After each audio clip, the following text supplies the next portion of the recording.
Okay, good job. Turns itself off. Okay. Ooh. So I have a new post. Because I've added a post for some art. For beautiful watercolors from Fernando. It's so great. I love it so much.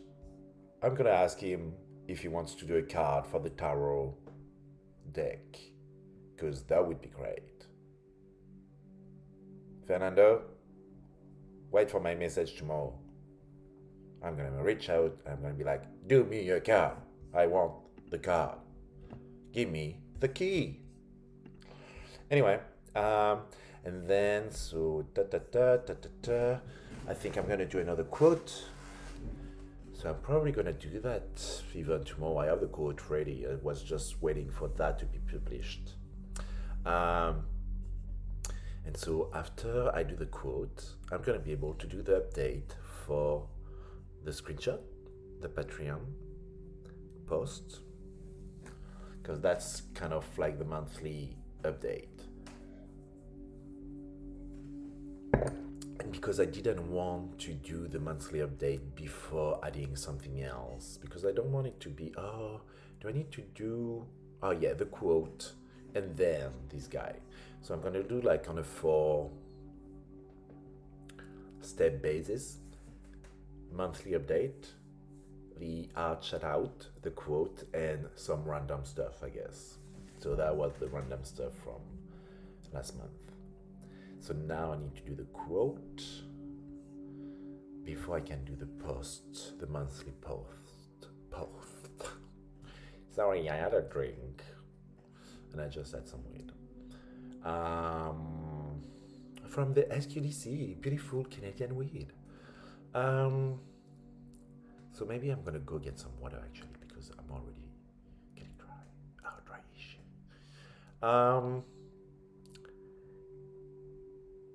Cool. So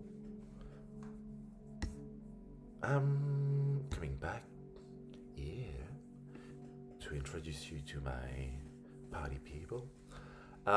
So the update for the Windows, I should do a monthly or maybe a weekly video talking about shit. I don't know. Maybe I can just do the reading once a week, just for fun. Nah, I want to do that more often. Oh fuck. That's not good.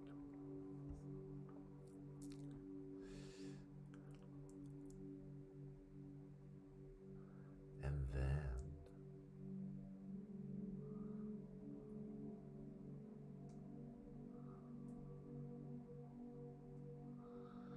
so the quote is gonna be from Shakespeare if I remember well.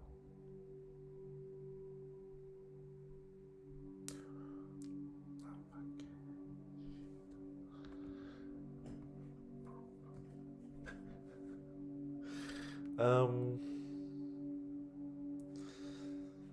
And yeah, let's go back to Montreal by night. Welcome to Montreal by night after 4 minutes of not really doing anything. Nah, it's fine. I was just talking to you about the post and my thought process about the post. One a week is kind of great. You know, it's not too much. It's not too little. Should do posts, well, stories about the development a bit more to kind of not maybe not every day, but every second day, a post about the development or the step that I'm doing to explain a bit more the meta level of the production, so the way it's kind of put together and the way I step up the process a bit. Anyway, you know, ongoing marketing, slowly but surely, starting somewhere, perfection, progression over perfection. You know, you're never gonna, in a market like this, you're never gonna get it right. So it's like doing what you think is good, slowly and then ramping up. Um, Especially as you get closer to a more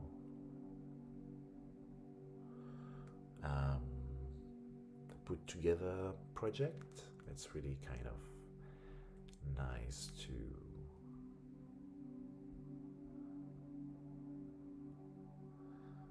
have already some content out there, and that's why all that is here. I'm talking about Instagram on YouTube, I'm sharing about YouTube on Instagram. Everyone is happy. Okay, let's stop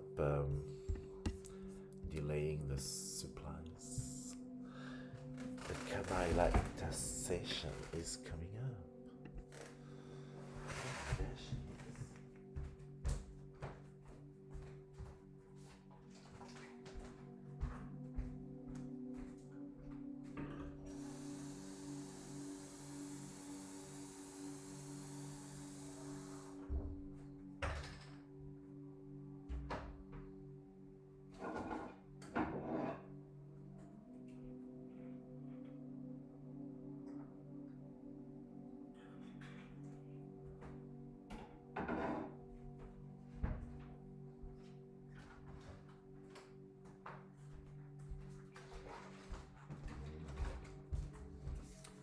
Look at these shoes.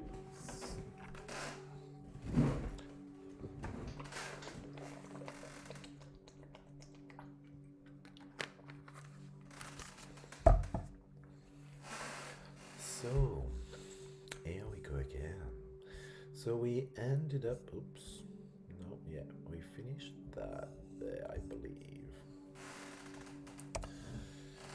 Put on my glasses, there you go. Yeah, so we finished that, and so we were going to start at the Kabaila intercession, I believe. Alrighty, I don't even remember that from the preview that I've done like a month, no, 2 months ago now, maybe. Yeah, 2 months ago. Yeah, yeah, 2 months ago. So yeah, it's kind of weird. I don't even really remember all the details so much. Well, yeah, it still feels new. So, the Kabaila intercession. Oh, yeah, there you go. Dedicated to Saint Joseph, New France's first hospital, La Maison de Mademoiselle Mance was built in 1645. It was also used to house newly arrived hospital nuns and Sulpicians. Sorry, I'm putting an S once again. And Sulpicians from France. Despite friction amongst the colonists, the leaders of New France and French King Louis XIV, people took up residence outside the original fort in 1648. In 1653, the midst of particularly brutal conflicts with the Iroquois, Montreal was blessed with the arrival of over 100 skilled laborers who helped expand the colony. By 1663, the Sulpicians sorry, because like close to where I'm from in France, you have a town called Saint-Sulpice, I think. Now I'm like second guessing myself. So I'm like I'm used to put an S there. But the Sulpicians took control of Montreal Island, which was followed by the arrival of France's Carignan Regiment. The military force was responsible for building more forts and launching an initiative against the Iroquois that brought 20 years of peace to the region. Events conspired against the Sabbath of Ville Marie in the mid 17th century. Oh my gosh. Despite the lack of hard evidence, Kabaila authorities in France began to suspect wrongdoings in the Americas. Suspicious. She says reports of torture and rumors of old. Uh, do it again. Oh my gosh, it's gonna be a tough one. I feel my accent's getting stronger just because of the weed. Um, Reports of torture are rumors of children being mutilated into living mounds of bone and flesh were no longer attributed to the Iroquois. A subsequent investigation revealed the possibility of unapproved immigrants to New France. The Toreador quickly camped then by establishing control over the area and placing pawns in key positions. Relations between colonists and the bureaucracy of Quebec soured. The Société de Notre-Dame de Montréal, a group. It's funny because Société de Notre-Dame de Montréal, mais il n'y a pas d'accent sur le et. Ça m'a un peu choqué. Puis d'habitude, je pointe pas sur les accents. Puis là, c'était comme Société de Notre-Dame de Montreal? What? I had a glitch. So having the accent would probably have avoided that glitch. Anyway, a group of investors in France that sponsored the Ville-Marie colonists was initially used by the Sabbat as a cover for their flight west. As the Toreadors' investigation of the colony continued, the Sabbat pulled out of the Société de Notre-Dame and searched for alternate routes to Montreal. The religious order still seemed to be the best avenues. Control of the island was eventually moved out of the hands of Société members and placed in the care of the religious Sulpicians, who would be the Sabbath's next pawns.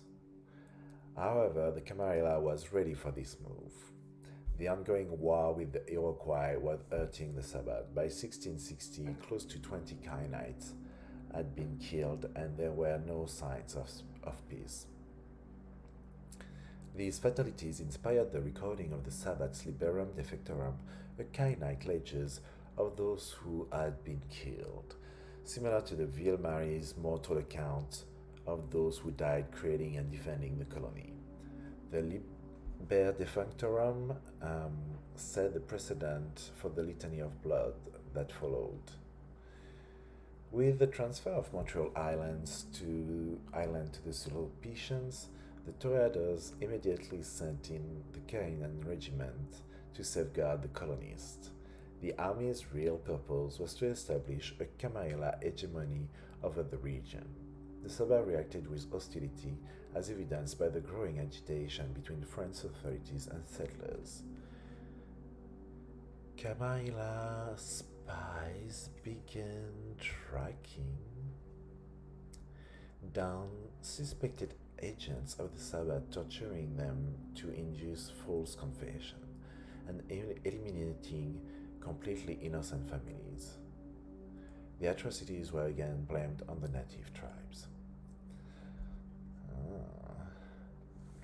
When the military initiated its offensive against the Iroquois, the Sabbat dominated the settlers known as the Capot Bleu, the Blue Hoods, to misdirect the armies all over the New York countryside.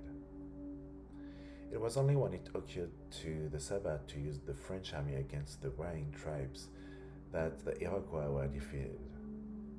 In 1667, a peace treaty was implemented.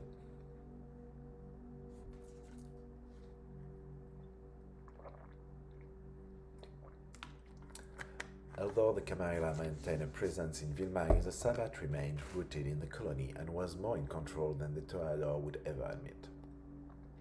Indeed, the Sabbat was now 2 packs strong with les Acadiens and les Capot Bleu. I'm doing my best. It's like a one shot, whatever. It's not, could be worse. I'm getting better, I think. I'm getting more into the, what they're talking about. I've seen the words before, it's getting easier. Ooh, let's get to the City of Black Miracles. Iroquois even if I still don't know, like I say Iroquois comme plus en français qu'en English, I think. It's like Iroquois instead of Iroquois in French, but I'm not sure how you say that in English. Iroquois incursion resurfaced during the late 1680s and continued until the Peace Accord of 1701. The War of the League of the War of the League of Augsburg. The War of the League of Augsburg in Europe was echoed throughout the colonies as England and France came to blows. This was only one of many wars that threatened the fledgling settlement. Montreal itself was graced with favorable luck, though escaping occupation during both the War of the League of Augsburg and the War of Spanish Succession. In an attack that was blamed on the Iroquois, Les Capebleux, disguised as natives, wiped out over 24 settlers during a blood feast in the area of Lachine. Ooh, just next door. Body parts were left dangling from streets. From body parts were left dangling. Oh fuck. I need to be, I can't just start again reading and still be laughing at it. Body parts were left dangling from trees, and several adults were forced to gorge on blood before they were drained. Ooh. This period also saw the emergence of two new convents. Les Misérables, the Vile Ones, and the Shepherds of Cain. Okay, so that's for me. I need to. Okay, so in the early 1700s, that's when these shepherds and the Miserables that we know that is more contemporary are being like came out of the political landscape. It was also during this period that Montreal's Sabbath began to notice unusual events that would later be termed collectively the unknown. The incident ranging from missing kinites to failed creation rites and mysterious attacks all resulted from the trapped demon Methathiac's growing powers. Growing power.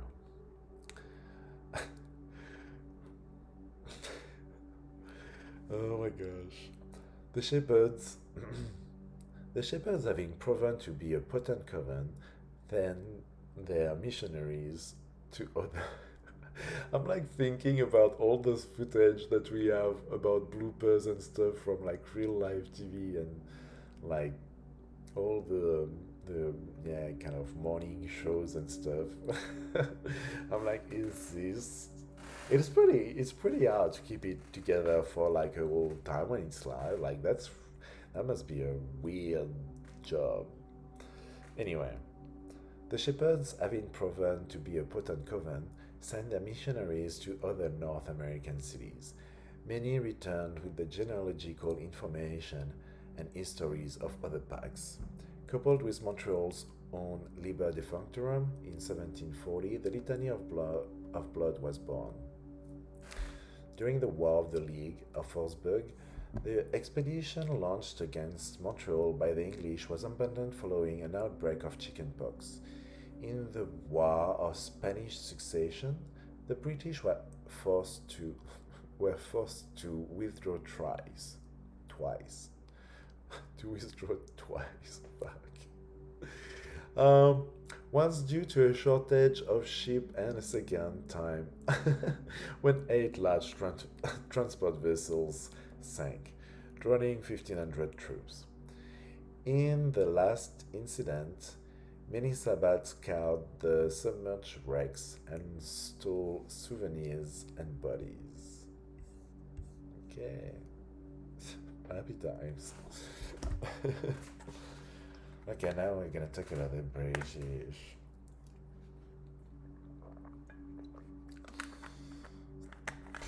This is the beach that I've lived in Commonwealth country half of his time. I'm not French anymore. I am at heart, but my skin is bruised. After close calls in 2 wars, Montreal's luck finally ran out during the 7 Years' War. Having suffered blue. Having suffered through winter famine and other hardship, the city was inadequately protected when three British armies converged on it. Montreal surrendered in the face of superior forces. On September 8th, 1760, New France capitulated with the British and became an English colony. 3 years later, at the end of the 7 Year War, the Treaty of Paris was signed, and all of France's holdings in Canada were ceded to Great Britain. See, I'm pretty sure that's quite an accurate political fact. So, at the end of the 1700s, that would have happened. Okay, so yeah, early, yeah, 1763, anything French was ceded to Great Britain as part of Canada. Interesting. I'll have to double check that. Fact check.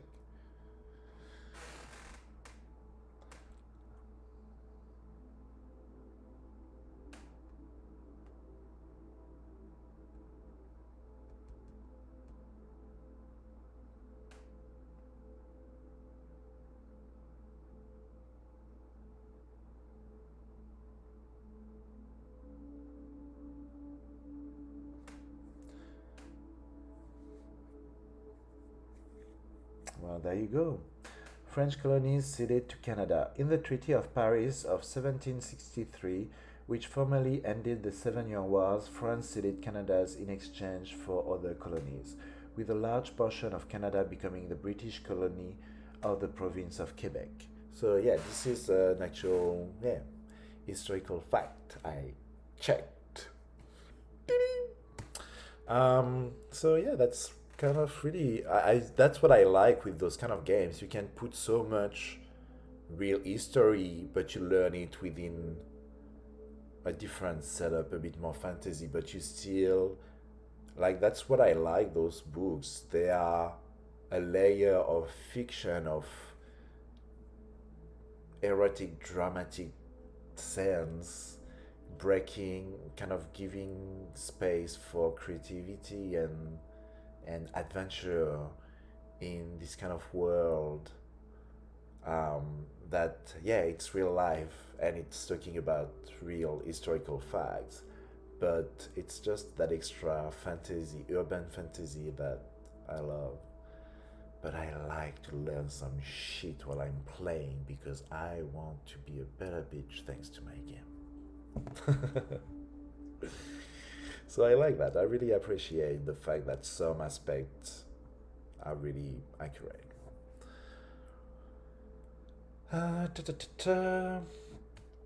Camarilla, the Camarilla rule over New France was a sham. The debauchery that made Paris so infamous spread to its colonies, threatened to weaken Camarilla holdings in various cities. But what the Camarilla didn't realize was the severity of the situation. The Toreadors who ruled Montreal were mere figureheads, and they knew it. They spent most of their time engaging in frivolous social escapade in the mansion of Château de Vaudreuil and Château de Ramsay, and in the homes of Madame Bégon. The centers of Montreal's socialite community, the three homes served as feeding grounds for the Toreador and as places to engage in a variety of vile games, while Camarilla kindred watched. Mortals were encouraged and dominated to rape slaves and participate in orgies and duels to the death. Montreal eventually became a drain on clan asset, but European Toreador had no way of severing ties with the region without losing their eye standing in the Camarilla. You gotta do the damn job. During the 7 Year War, when New France was close to being lost, Montreal's Toreador fled to Paris, leaving the city to the British. The consequence of their action were not realized until much later. Montreal was left with a power vacuum, and the closest British Camarilla members were in Boston. The Sabbath seized the opportunity and annihilated all remnants of Camarilla presence on the island. The city was under their quiet control. The city was under their quiet control by the time the British claimed it, and more Camarilla vampires were sent in. Though outnumbered by new Camarilla forces and British troops, the Sabbath could not be rooted out of the city. While the Sabbath-infested New France remained a weighty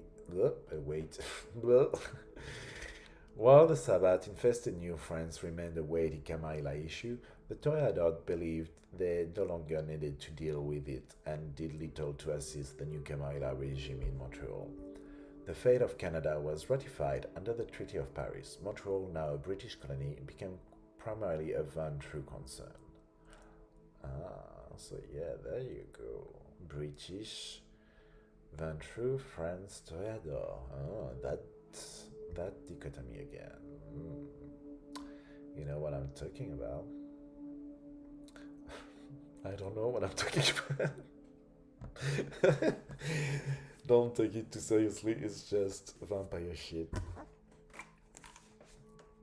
Vampire fun. I just love, like, I don't know. It's just that layer of fiction over, like, interesting setup. And just reading the books, like, yeah, you can. Well, especially having, kind of tried to research as much as I could and, like, still learning while building my own kind of set of rules as well. Like, it's really inspiring. I don't know, I want it to be separate enough, but then if they'll, I don't know, would I sell the rights of the project? I don't know, that could be cool to see it become a real fucking big one. There's so much in it, and I'm only scratching the surface. That's why I need to really push on the production. It's hard when you're in between countries and like to keep. And I think I've done quite a few good sessions lately. So it's really encouraging because I can, like, even if it's tiny chance, it's all those kind of refinement that I'm starting to do more and more. It's just that it takes so long to do everything. The writing, managing life, coding, 3D modeling, level design, game design, refining a tiny bit, fixing a bug, like, it's taking so much time. You don't, well, quite a few of you would understand, but most people would not. If you're not a game designer, you don't know. There's just so much, especially when you're a solo dev. Anyway, I'll get there.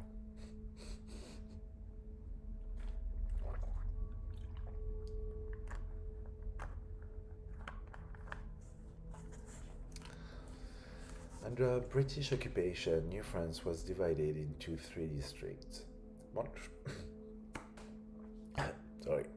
Montreal, Quebec, and Trois-Rivières. Following the Treaty of Paris in 1763, this was amended and the 3 districts were brought together. The Sulpicians were forced to assume British nationality in order to maintain their ownership of the island.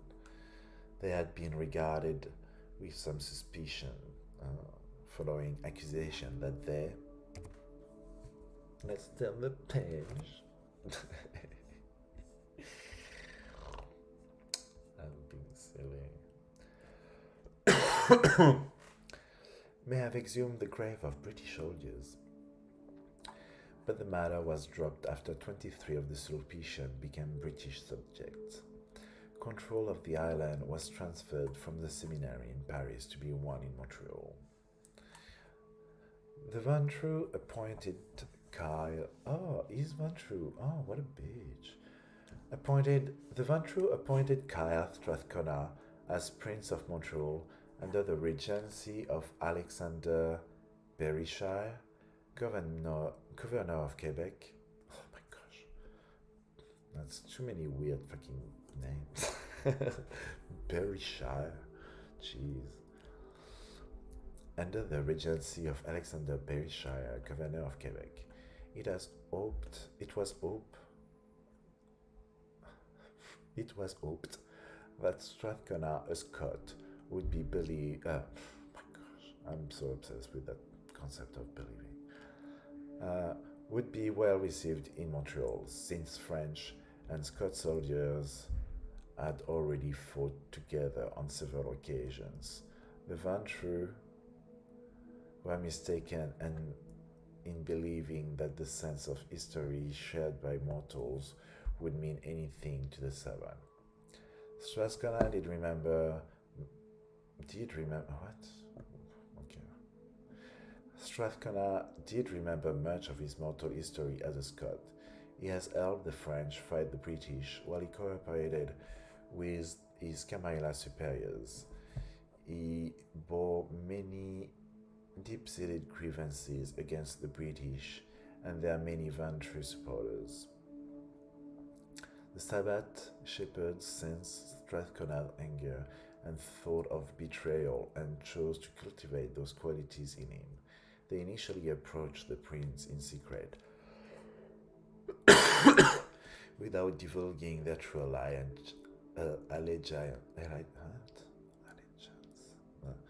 their true allegiance.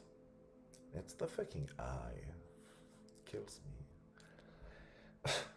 Many years passed before they finally revealed themselves to him. Montreal, city of faith. After British occupation, Catholicism wasn't the only widely practiced religion of Montreal. The English brought their Protestant beliefs with them, and this opened the door to a number of other denominations.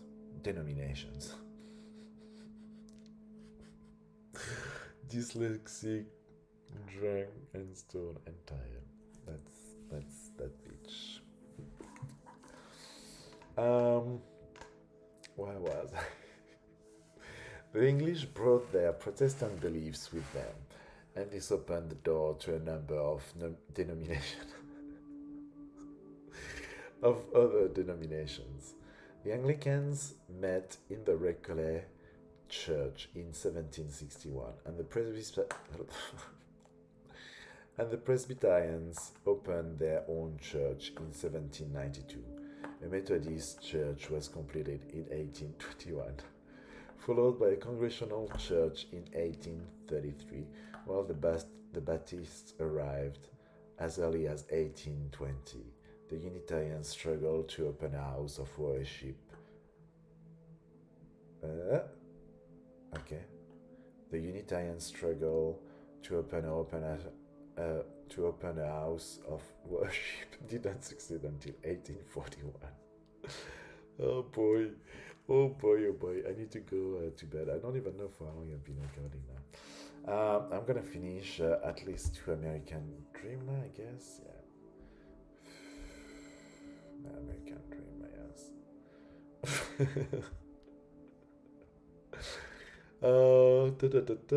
Yes, Montreal also became home to North America's first men's Christians association. Oh my gosh, the Young Christian Male of America. you know, also things. Montreal also became home to North America's first Young Men's Christians Association and a Jewish synagogue in 1777. That's a lot of sevens. In 1831, Lower Canada, which included Montreal, was the first colony in the British Empire to bestow full political freedom to the Jewish people. Oh wow, is that real?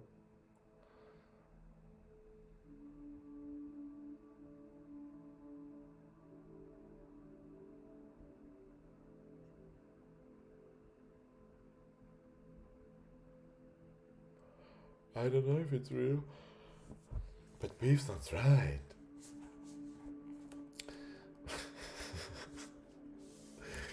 Oh man, you don't even know. The Sabbath was astonished to discover that the various denominations. Fuck, there's even more fucking syllables in this one. The Sabbath was astonished to discover that the various denominational churches and temples that dotted Montreal did not dilute its faith. To the contrary, varied and sometimes conflicting beliefs somehow enhanced the potency of faith on the island. These proved to be the catalyst that encouraged different Sabbath covens to harness faith and direct it to their own path of enlightenment. Of all the groups, the Shepherds of Cain were the most ambitious and created the path of nocturnal redemption. The group's efforts sorry. The group's efforts, however, were actually born from contending with the demon Metathiax, the source of malignancy that the Cainites sensed on the island.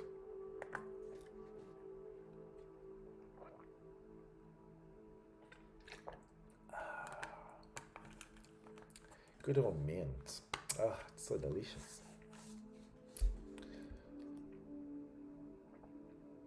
Frustrated by their inability to manipulate faith itself, most coven concentrated their efforts on corrupting various priests, ministers, and rabbis. They made ghouls of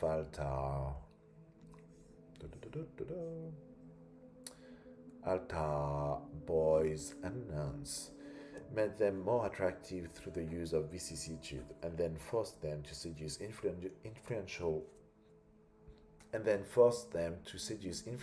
religious figures. The Sabbath forced corrupt clergy to direct misguided worshippers to the Cainites' blood cults and held feasts and sacrifices in church pulpits. Posing as priests, some Sabbath even used confessionals to discover hidden vices and then entice mortals with their own sins. Ooh, that's nasty. If the Sabbath held one thing over the Camarilla, it was misinformation. The Camarilla truly believed that the Sabbath was not only capable of manipulating and circumventing the faith that permeated Montreal, but that the sect was responsible for freakish events attributed to the unknown. See historical addendum at the end of this chapter. The Sabbath willingly fostered this reputation, only pride prevented the Ventrue from asking the Tremere for help, and it was the arrogance that kept the Sabbath safe. Okay, let me check. It's probably, I hope it's been an hour. Like at least 30 minutes. Yeah, cool. Good, that's all for tonight. I'm a bit stoned, that's so.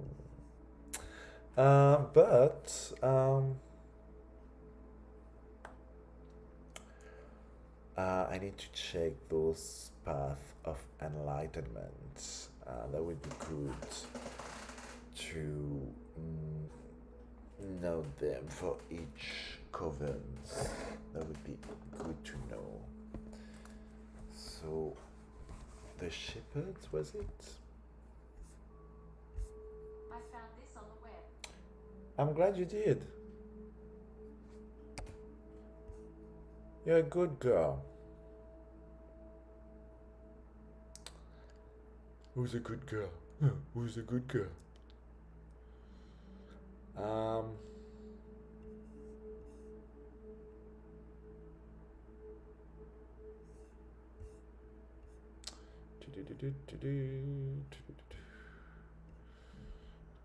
No.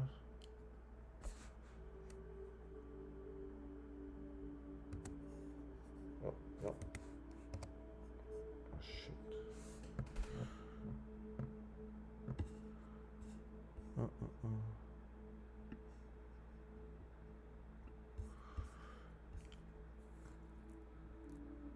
The shepherds. Oh, je sais plus ce que j'ai dit. Ça, c'est la map. Ça, c'est les gens. People.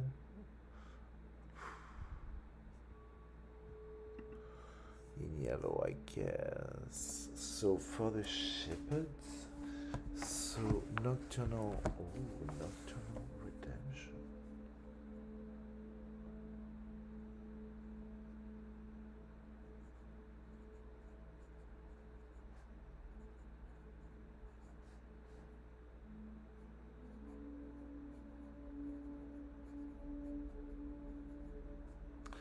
Beautiful. Well, that's one step closer to a complete diagram, genogram, and mind map or whatever. It's gonna be a bit of a mix of everything, and it's gonna be perfect this way. On this, I will keep drinking my mead because I have no more wine, and I probably will go to bed because I'm tired. I hope you enjoyed this mumble and come back another day for another mumble. You might understand something this time. Anyway, I'm just joking. I'm just having a laugh at my accent and my lisp and my silliness. On this, good night.